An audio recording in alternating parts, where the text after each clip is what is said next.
నమస్తే welcome to I dream inside politics with Kavitha. Party ఫిరాయింపులపై BRS party గట్టి పోరాటమే చేస్తోంది. హైకోర్టు తర్వాత సుప్రీంకోర్టు కూడా వెళ్ళింది. ఈ నెల 10వ తారీఖున సుప్రీంకోర్టు వాదనలు వినబోతోంది. ఉప ఎన్నికలు వస్తాయని చాలా గట్టిగా బీఆర్ఎస్ పార్టీ చెప్తోంది. At the same time party ఫిరాయింపులకు సంబంధించి కాంగ్రెస్ పార్టీ స్టాండ్ కూడా డిఫరెంట్గా ఉంది. ఉప ఎన్నికలు రావని అంత ఖచ్చితంగా ఎలా చెప్పగలుగుతున్నారు? సుప్రీంకోర్టు ఎలాంటి నిర్ణయం తీసుకోబోతోంది? మనతో పాటుగా ఉన్నారు advocate and BRS party general secretary Soma Bharat Kumar గారు. భరత్ గారు నమస్కారం. సో పార్టీ ఫిరాయింపులకు సంబంధించి హైకోర్టుని ఆశ్రయించారు. ఒక స్పీకర్ని ఒక నిర్ణయం తీసుకోమంటే అది కొంచెం వాయిదాలు పడింది. ఆ తర్వాత మీరు సుప్రీంకోర్టు తలుపు తట్టారు. ఫిబ్రవరి 10న వాదనలు వినడానికి రెడీ అయింది సుప్రీంకోర్టు. ఏం జరుగుతుంది అనుకుంటున్నారు? మీరు ఎందుకని అంత పట్టుబడుతున్నారు? మేమేమి పట్టని విషయం పట్టట్లేదండి. పట్టాల్సిన విషయమే పట్టుబడతా ఉన్నాం. ఇప్పుడు మా పార్టీ టికెట్ మీద గెలిచినారు. మా పార్టీ టికెట్ మీద గెలిచి పార్టీ సభ్యత్వానికి రాజీనామా చేసినారు. That is enough for attracting disqualification as MLA. Party సభ్యత్వానికి రాజీనామా చేస్తే చాలు. ఎన్నికైన తర్వాత, ఎమ్మెల్యేగా ఎన్నికైన తర్వాత పార్టీ సభ్యత్వానికి, ఏ పార్టీ నుంచి అయితే ఎన్నికయ్యే ఆ పార్టీకి సభ్యత్వానికి రాజీనామా చేస్తే అట్రాక్ట్ అవుతుంది, డిస్క్వాలిఫికేషన్ అట్రాక్ట్ అవుతుంది. మేము చట్టంలో ఉన్నది ఇది, చట్టము అంటే ఇది కాన్స్టిట్యూషన్లోనే ఒక భాగం. ఇది కాకుండా మీరు అన్నారు పార్టీ సభ్యత్వానికి రాజీనామా చేయడం అనేది. ఇప్పటిదాకా ఇక్కడ నుంచి అక్కడికి వెళ్ళినటువంటి 10 మంది ఎమ్మెల్యేల్లో ఆ మాట ఇప్పటిదాకా ఎవరు అఫీషియల్గా చెప్పట్లేదు కదా. ఆ కండువా కూడా మేము దేవుడికి సంబంధించినటువంటి ఏదో దేవాలయంలో వేసుకున్న కదండి, స్పీకర్ గారికి సమర్పించినాం కదా. మేము పార్టీకి రాజీనామా చేస్తున్నాం అనేది, పార్టీ మెంబర్షిప్ ప్రాథమిక సభ్యత్వానికి రాజీనామా చేస్తున్నాం అని వాళ్ళు ఉత్తరాలు ఇచ్చినారు. స్పీకర్కి మేము అవన్నీ మొత్తం ఎవిడెన్స్ అంతా ఇచ్చాము. మరి స్పీకర్ ఎందుకని నిర్ణయం తర్వాత ఇంకొకటి అండి, ఆ మాట చెప్పి తర్వాత ముఖ్యమంత్రి గారితో చట్టపట్టాలు వేసుకొని కాంగ్రెస్ పార్టీ మీటింగ్లకు పోయి కాంగ్రెస్ కండువాలు వేసుకొని ఏదైతే కాంగ్రెస్లో మిళితమైనారో, ఈ పార్టీలో ఎన్నికయ్యి ఆ పార్టీలో మిళితమైనారో అది ఖచ్చితంగా డిస్క్వాలిఫికేషన్ని అట్రాక్ట్ చేస్తుంది. 2 భాగాలు ఉన్నాయి. ఒకటి డిస్క్వాలిఫికేషన్ అట్రాక్ట్ అవుతుందని మేము వేసినది ఒక పిటిషన్ ఉంది, అది మా వాదన. దాన్ని నిర్ణయించాల్సింది ఎవరు? ఫిరాయింపు చట్టం కింద దాన్ని నిర్ణయించాల్సింది కేవలం స్పీకర్. మండలి అయితేనేమో చైర్మన్, అసెంబ్లీ అయితేనేమో స్పీకర్. కంప్లైంట్లు ఇచ్చినాము. కంప్లైంట్లు ఇచ్చిన తర్వాత స్పీకర్కి 2 ఫంక్షన్స్ ఉంటాయి. ఒకటి స్పీకర్ ఫంక్షన్, ఇంకొకటి స్పీకర్ ట్రైబ్యునల్లో deciding authority, quasi judicial function. అది క్వాసీ జ్యుడిషియల్ ఫంక్షన్ చేసేవాళ్ళు ఖచ్చితంగా రాజ్యాంగంలో ఆర్టికల్ 14 అనేది ఒకటి ఉంటుంది. They need to be fair, ఆర్బిటరీగా ఉండకూడదు. వారి ముందుకు వచ్చిన ఏదైనా రాజ్యాంగబద్ధంగా ఆయన చేయాల్సిన పని ఏదైతే ఉంటుందో అది ఫేర్గా ఆర్టికల్ 14కి అనుగుణంగానే వారు చేయాలి. వారికి మేము కంప్లైంట్ ఇచ్చి దగ్గర 9 మాసాలు అయిపోయిన తర్వాత కూడా వాళ్ళు దాని మీద యాక్షన్ తీసుకోవట్లేదు. యాక్షన్ తీసుకున్న సందర్భంగా హైకోర్టుకి వెళ్ళడం జరిగింది. హైకోర్టు వీటన్నిటిని గమనించి యాక్షన్ తీసుకోవాలి, నోటీసులు ఇవ్వమని చెప్పి డైరెక్షన్ ఇచ్చారు. దాన్ని ఆ రకమైన సింగిల్ జడ్జి ఆర్డర్ వచ్చిన తర్వాత కూడా వాళ్ళు దాన్ని ఇంప్లిమెంట్ చేయకుండా డివిజన్ బెంచ్కి వెళ్ళారు. డివిజన్ బెంచ్ ఏమన్నారంటే, కోర్టు అది స్పీకర్ పరిధిలో ఉన్నది కాబట్టి వాళ్ళు చూసుకుంటారని చెప్పి సింగిల్ జడ్జి ఆర్డర్ని వాళ్ళు రద్దు చేశారు. దాని మీద మేము సుప్రీంకోర్టుకి వెళ్ళాం. సుప్రీంకోర్టులో ఇంత మునుపు ఇలాంటి ఇష్యూస్ అనేకం వచ్చినాయి. మహారాష్ట్రకు సంబంధించిన విషయం వచ్చింది, కర్ణాటకకు సంబంధించిన విషయం వచ్చింది, ఈశాన్య రాష్ట్రాలకు సంబంధించిన ఇదే విషయాలు కోర్టు ముందుకు వచ్చింది. కోర్టు వాటన్నిటిని దృష్టిలో పెట్టుకొని కోర్టు ఏం వ్యాఖ్యానించింది అనేది మొత్తం మీడియాలో ఉన్నది. ఎంత సమయం కావాలి మీకు అనేది. అంత మునుపున్న జడ్జిమెంట్స్లో కోర్టు ఒకటే చెప్పింది, అసెంబ్లీకి సంబంధించిన విషయాలలో కోర్టు ఇది చేసుకోదు, కానీ స్పీకర్ ట్రైబ్యునల్గా డిసైడ్ చేయాల్సిన విషయంలో ఫేర్గా ఉండాల్సిన అవసరం ఉన్నది, దానికి రివ్యూ చేసే అథారిటీ సుప్రీంకోర్టుకు ఉన్నది అనేది చెప్పింది. ఆ పరిధిలోనే ఇవాళ అక్కడికి ఈ కేసులు తీసుకొని పోవడం జరిగింది. తర్వాత సెక్షన్ 2 క్యాపిటల్ A సబ్సెక్షన్ 1 ప్రకారము వాళ్ళు రాజీనామా చేసిన సభ్యత్వాన్ని రాజీనామా చేసుకున్నారు కాబట్టి ఆటోమేటిక్గా they should get disqualified. Disqualify అయితే ఏమవుతుందండి? డిస్క్వాలిఫై అయ్యేదానికి పూర్తిగా, ఒకవేళ డిస్క్వాలిఫై కదా ఎందుకు డిలే చేస్తున్నారు? డిస్క్వాలిఫికేషన్ అట్రాక్ట్ కాకపోతే ఆర్డర్ పాస్ చేయండి. మీ పార్టీ వాళ్ళ మెజారిటీ ఉన్నదనే బలాన్ని ఉపయోగించి, మీ మెజారిటీ బలాన్ని ఉపయోగించేసేసి రాజ్యాంగానికి వ్యతిరేకంగా మీరు చేస్తే మేము ఖచ్చితంగా మీకు ఇంకెక్కడ పోతాం? బజార్లో పంచాయతీ పెడతామా? కోర్టుకే పోతాం. అయితే కరెక్ట్గా ఈ టైం పీరియడ్ నుంచి 6 years బ్యాక్ కావచ్చు, 11 years బ్యాక్ వెళ్తే అప్పుడు కేసీఆర్ చేసిన పని కూడా ఇదే కదా. టీడీపీ నుంచి కాంగ్రెస్ నుంచి ఎమ్మెల్యేలను తీసుకున్నారు కదా. ఫస్ట్ కాంగ్రెస్ డీల్ చేస్తాను. ఫస్ట్ కాంగ్రెస్ గురించి చెప్తాను. కాంగ్రెస్ నుంచి ఎట్లొచ్చినారండి?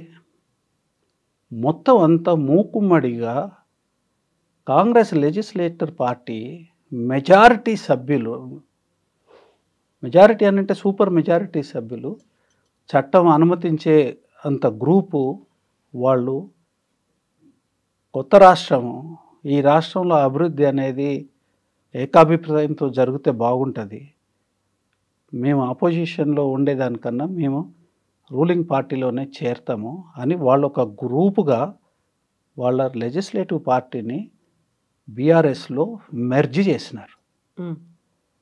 Section 4 of anti defection schedule ఏదైతే ఉందో అది అనుమతిస్తుంది, దాంట్లో డిస్క్వాలిఫికేషన్ లేదు. కాకపోతే అందరూ మూకుమ్మడిగా కట్టగట్టుకుని ఒకేసారి వాళ్ళు 1 by 1 వచ్చారు కదా. అప్పుడు కూడా 1 by 1 చేరలేదండి, మొత్తం మూకుమ్మడిగానే రెజల్యూషన్ పాస్ చేసుకొని వచ్చి ఇచ్చినారు. చర్చ జరిగినది అంతకన్నా ముందు. వాళ్ళు రాజీనామా చేయలేదు కదా కాంగ్రెస్ పార్టీకి. వాళ్ళు ఏం చేసినారంటే ఒక గ్రూప్గానే ఎంత గ్రూప్ అయితే ఒక మెర్జర్కి అవకాశం ఉందో అంత గ్రూప్గా తయారయ్యే వచ్చి మెర్జర్ అయినారు. దానికి కాంగ్రెస్ పార్టీ కోర్టుకు పోలేదా? మరి కోర్టుకు పోయినా దాని మీద ఛాలెంజ్ చేసినారు. వాళ్ళకేమో అనుకూలంగా ఆర్డర్ రాలేదు. అది వాళ్ళు కప్పిపుచ్చుతున్నారు, కానీ దాన్ని కూడా ఛాలెంజ్ చేసినారు. చట్టబద్ధంగా జరిగిందండి. చట్టంలో ఏదైతే అవకాశం ఉందో ఆ అవకాశాన్ని ఉపయోగించుకొని వాళ్ళు సదుద్దేశంతో రాష్ట్రం యొక్క అభివృద్ధిని దృష్టిలో పెట్టుకొని వాళ్ళు మేము చేరతాము, ఇట్లా గ్రూప్గా మీ దాంట్లో మెర్జ్ అవుతాము అని చెప్పి పార్టీ అధ్యక్షుడు పార్టీ కార్యవర్గం యొక్క అనుమతితో వాళ్ళు పార్టీలో మెర్జ్ అయినారు, బీఆర్ఎస్ పార్టీలో మెర్జ్ అయినారండి. దానికి దీనికి అసలు సంబంధమే లేదు. ఆనాడు జరిగిన దానికి ఈనాడు జరిగేదానికి అసలు సంబంధం లేదు. ఇక ఇండివిజువల్స్ వీళ్ళంతా రిజైన్ చేసినారు కదా, పార్టీ మెంబర్షిప్కి రిజైన్ చేసిపోయినారు. రిజైన్ చేసిన క్షణం they cease to be MLA అండి. కానీ అది డెసిషన్ తీసుకోవాల్సింది మాత్రం, డిక్లరేషన్ ఇవ్వాల్సింది మాత్రం స్పీకర్ గారు. మేము ఇమీడియట్గా పిటిషన్స్ వేసినాము, మేము డిమాండ్ కూడా చేసినాము, మీరు సభ్యత్వానికి రాజీనామా చేస్తున్నారు కదా, ఎమ్మెల్యేషిప్ కూడా రాజీనామా చేయండి. ఎందుకంటే ప్రజలు ఎన్నుకున్నారు కదా. కాబట్టి దానికి దీనికి ఇది లేదు. తర్వాత 2016 సంగతి చెప్తాను. 15లోను 16లో జరిగింది. ఎట్లా జరిగిందండి? ఎవరు మొదలుపెట్టిండ్రు దీన్ని? ఈ ఫిరాయింపులు మొదలుపెట్టిన వారెవరు? డబ్బు సంచులు మోసుకొని డబ్బులతోని పశువులను కొన్నట్టుగా కొన్నది ఎవరు? అది మొదలుపెట్టింది ఎవరు? ఇవాళ ఉన్న ముఖ్యమంత్రి. ఆయన మీద కేసు కూడా ఉంది, ఇంకా నడుస్తూనే ఉంది. డబ్బు సంచులు మోసుకొని పోయి ఆ ఎన్నికలలో బీఆర్ఎస్ సభ్యులను కొనే ప్రయత్నం చేసింది ఇవాళ ఉన్న ముఖ్యమంత్రి రేవంత్ రెడ్డి గారు, డైరెక్షన్ చంద్రబాబు నాయుడు గారు. దేనికి చేసినారు? కొత్తగా ఏర్పడిన రాష్ట్రము మనకూడదని చేసినారు. తర్వాత ఫెయిల్డ్ స్టేట్ కావాలనేది ప్రపంచం ముందు నిలబెట్టే దానికోసం చేసినారు. దురుద్దేశంతో చేసినారు. ఎట్టి పరిస్థితుల్లో ఈ గవర్నమెంట్ని కూలగొట్టాలని, కేసీఆర్ గారి మొదటి ప్రభుత్వాన్ని కూలగొట్టాలని కంకణం కట్టుకొని చేసినారు. రాజకీయ ప్రతిక్రియ ఉండదా?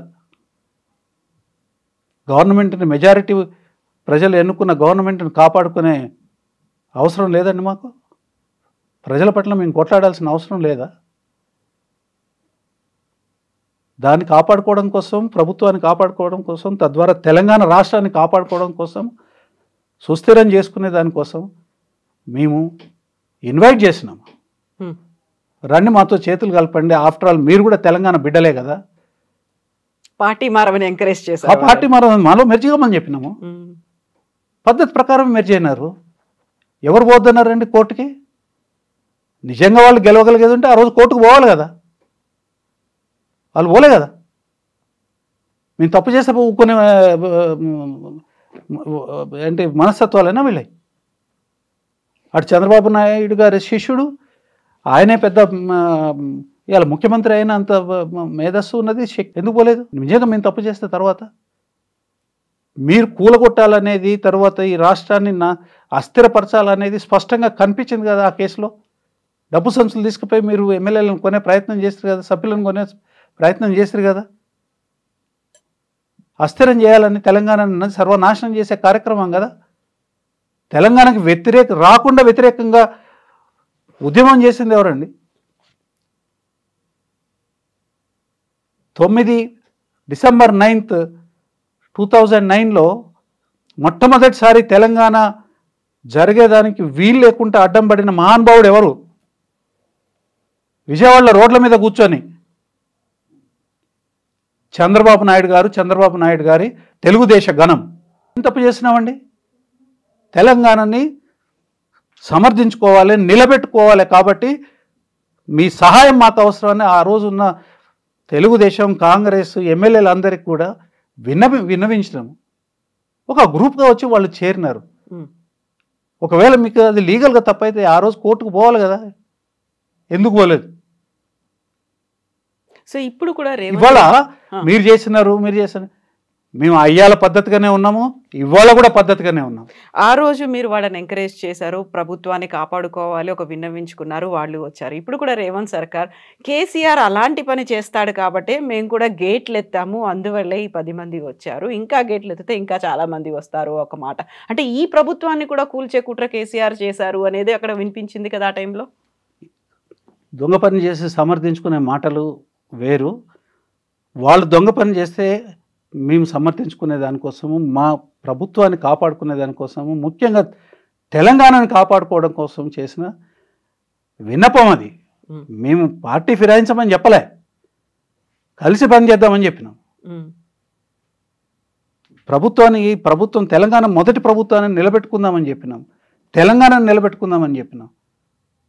మేమేమి బేరసారాలు చేసేసి డబ్బు సంచులు మోసి డబ్బులు ఇచ్చి మేమేమన్నా తీసుకురాలి.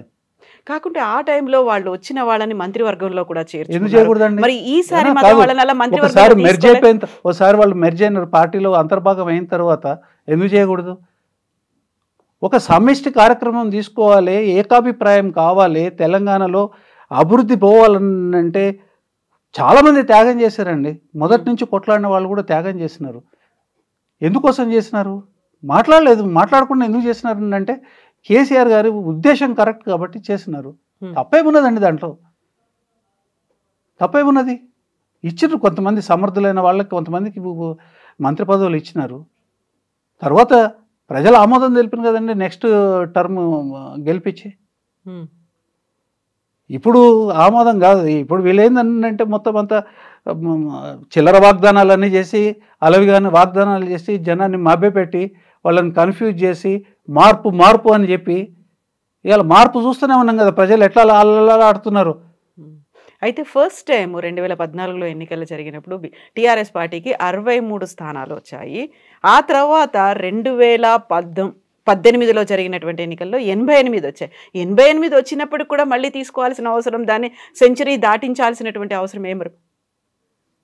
కాంగ్రెస్ పార్టీ 2018లో వాళ్ళ పవర్లోకి వస్తామనే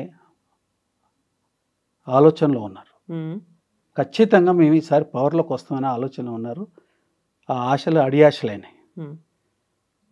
తర్వాత అది అడియాశలు అయిన తర్వాత కలిసి పనిచేసుకుంటే తప్ప ఈ రాష్ట్రాన్ని నిలబెట్టుకోవడం కష్టం అనేది వాళ్ళకి తెలుసు. తర్వాత ప్రతిరోజు కీచులు ఆడుకోవడం ఎందుకు అనే ఉద్దేశంతో అభివృద్ధిలో భాగస్వాములం అవుతామని చెప్పి వాళ్ళు వచ్చినారు.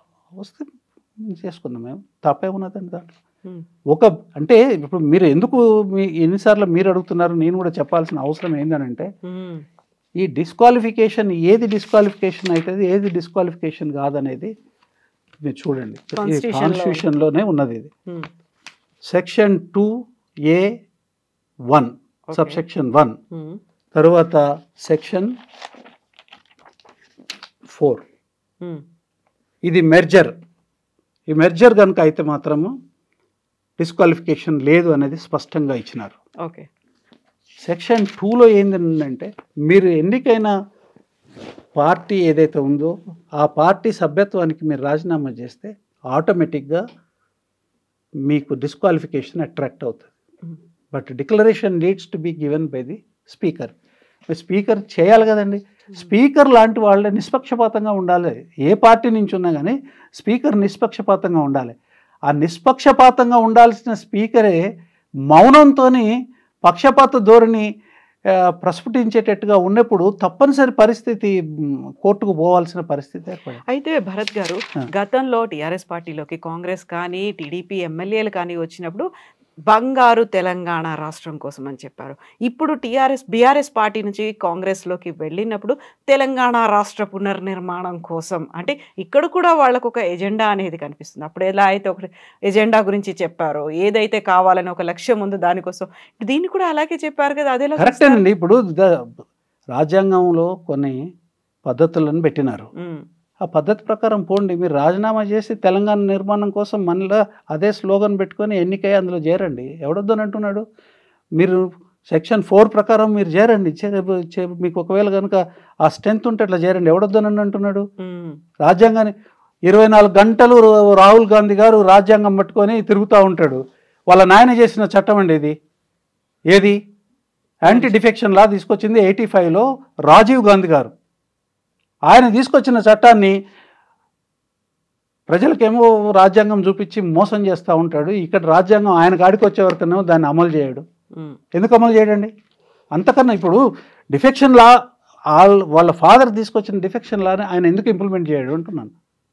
ఇప్పుడు 10 మంది ఎమ్మెల్యేలు కాంగ్రెస్ పార్టీలో, అంటే ఇప్పుడు రేవంత్ సర్కార్ కోసం అని అక్కడికి వెళ్ళారు అనుకున్నప్పుడు అందులో కొంతమంది మళ్ళీ తిరిగి రావాలి అనే ఒక ఆలోచన చేస్తున్నారని. ఇప్పుడు 10 మందిలో మినిమం ఒక 5గురన్నా మీ దగ్గరికి వచ్చారనుకోండి, వాళ్ళ మీద కేసుని మళ్ళీ వెనక్కి తీసుకుంటారా? మీరు ఏం ఆలోచిస్తారు? అప్పుడు పార్టీ నిర్ణయం చేయాలండి. అది వాళ్ళు రానియండి, ఆ డిక్లేర్ చేయమనండి. చేస్తే పార్టీ ఏం నిర్ణయం తీసుకుంటుంది.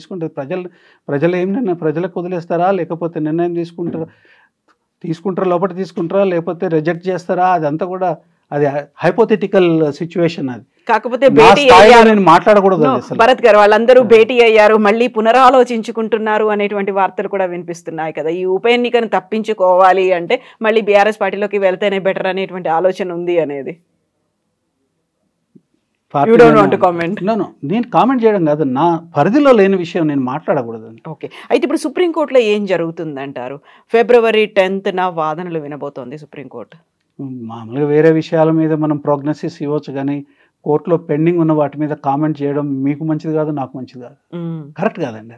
సో మీరు మాత్రం ఫుల్ ప్రిపేర్డ్ గా ఉన్నారు. కాన్ఫిడెన్స్ ఉంది, మాకు కాన్ఫిడెన్స్ ఉంది. ఈ case we will win it hands down. ఖచ్చితంగా మేము గెలుస్తామని మాకు నమ్మకం ఉన్నది. ఎందుకంటే సుప్రీంకోర్టు ఇంతకుముందు ఇచ్చిన జడ్జిమెంట్స్ ఉన్నాయి.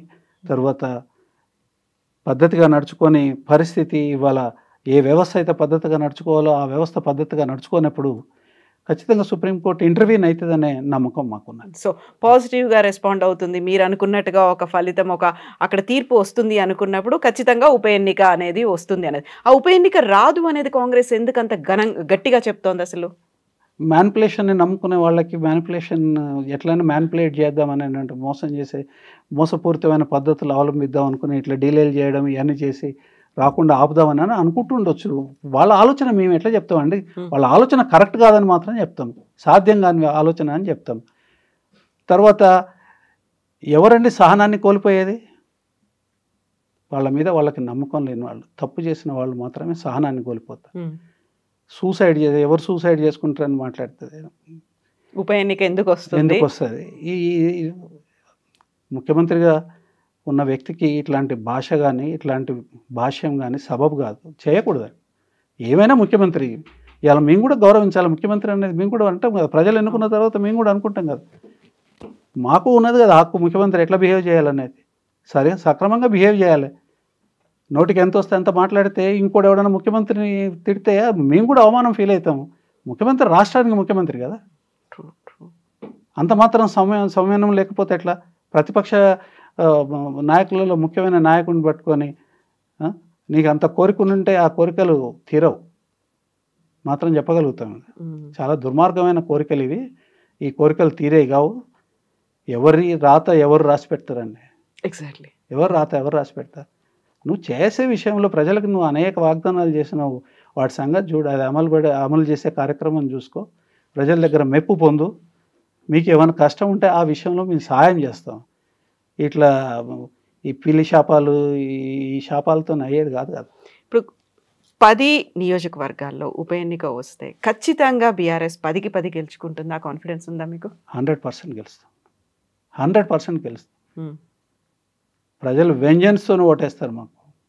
ఓకే, మేము చేసిన కేసీఆర్ గారి నాయకత్వంలో జరిగిన అభివృద్ధికి, సంక్షేమానికి, శాంతి భద్రతలకి, వీటన్నిటి తర్వాత మార్పు అనే పేరు మీద మోసం ఏదైతే జరిగిందో దానికి వ్యతిరేకంగా కేసీఆర్ గారు చేసిన మంచి పనికి అనుకూలంగా ప్రజలు ఈసారి వెంజన్స్తో ఓటేస్తారు.